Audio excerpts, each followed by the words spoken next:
been labeled as murderer, I have been labeled as underworld lady.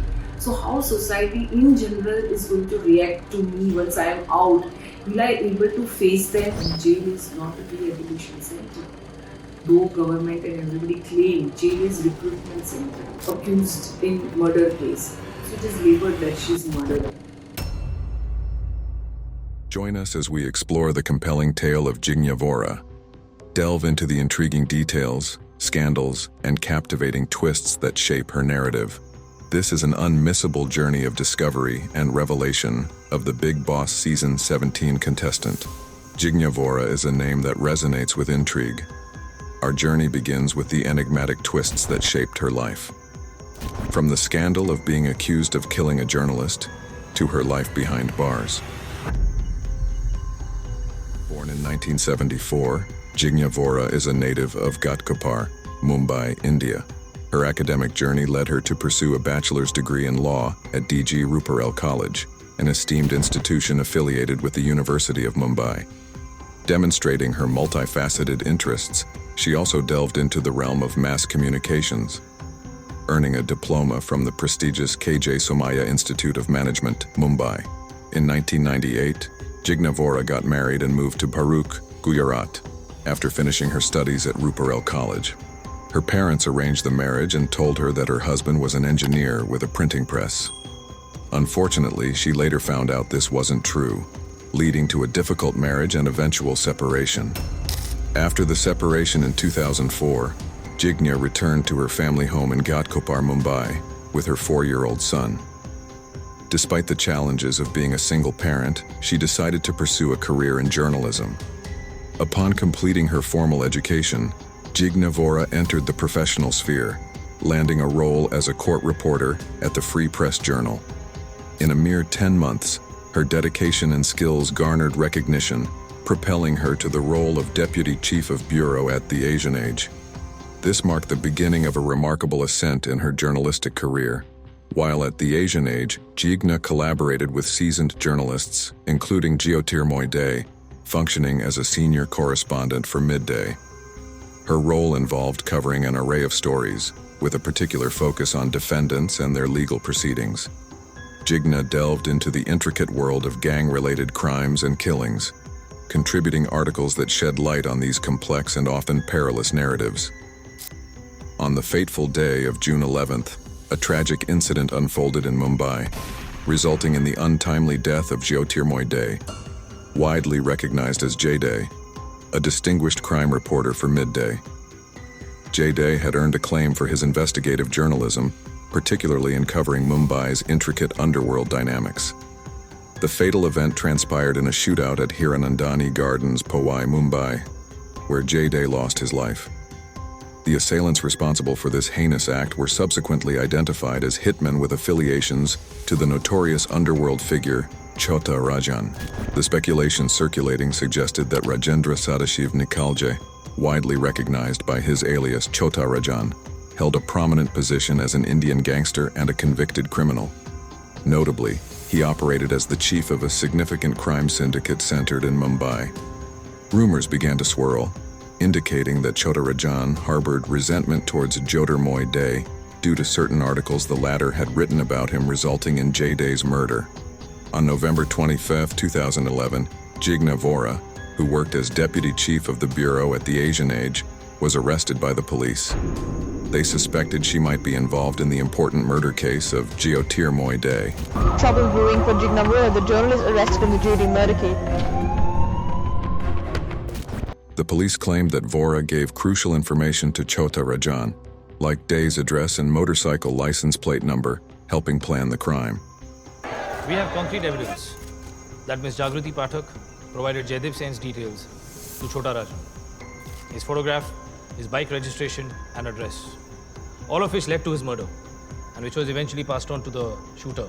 Vora was charged under various sections of the IPC, including murder, criminal conspiracy, and destruction of evidence, as well as MCOCA and the Arms Act in Jigna Vora. Initial court appearance in 2011, the prosecution alleged that she had ties to organized crime groups and her co-accused, Chhota Rajan. They requested a 15-day police custody for further investigations. The defense, in response, argued that the arrest was rushed and the claims of connections to organized crime were based on circumstantial and arbitrary evidence. They emphasized that Jigna is a law-abiding citizen, a senior journalist, and a single mother. The judge granted a 7-day remand for the accused, while the case underwent investigation. During the investigations, Jigna Vora's colleagues were interviewed about her work ethic and character. Sources initially mentioned that Vora had spontaneously booked a ticket to Sikkim on June 7, 2011, and left for a vacation without proper leave permission. However, when her boss was questioned, he clarified that Vora had actually booked the tickets 2 months in advance and had obtained all the necessary permissions for her leave. Colleagues attested to this fact, emphasizing the pre-planned nature of her trip and the proper procedures she followed. During Jigna Vora's second court appearance, the opposition asserted that they had uncovered a connection to the case. They claimed that Jigna was in a pre-existing relationship with an accused. Despite her appeal being denied, judicial custody was granted, and Jigna was put on trial, subsequently being taken to Byculla Jail in Mumbai. Media reports also circulated a claim that Jigna was having an affair with Dey and was pregnant with his child. When Dey refused to take responsibility for the child, Jigna sought Chhota Rajan's help to eliminate Dey. However, Dey believed that Jigna was lying about being pregnant for him. The police also alleged that the professional rivalry between Dey and Jigna served as a motive for his murder by Jigna. छोटा राजन बोल रहा हूँ। वो lady है ना जागृति पाठक, उसी ने भड़काया था मुझे, तो मैंने सेन को ठोक दिया। At the subsequent court hearing, owing to a scarcity of witnesses and pending results from the forensic lab, the case was adjourned to the next hearing scheduled for December 5th. Jigna was to remain in jail until that date. Vora filed for bail on April 9th, asserting that she had not approached gangster Chhota Rajan and had not incited him against Dey. In her bail application, Vora clarified that Rajan had made calls to her, and not the other way around.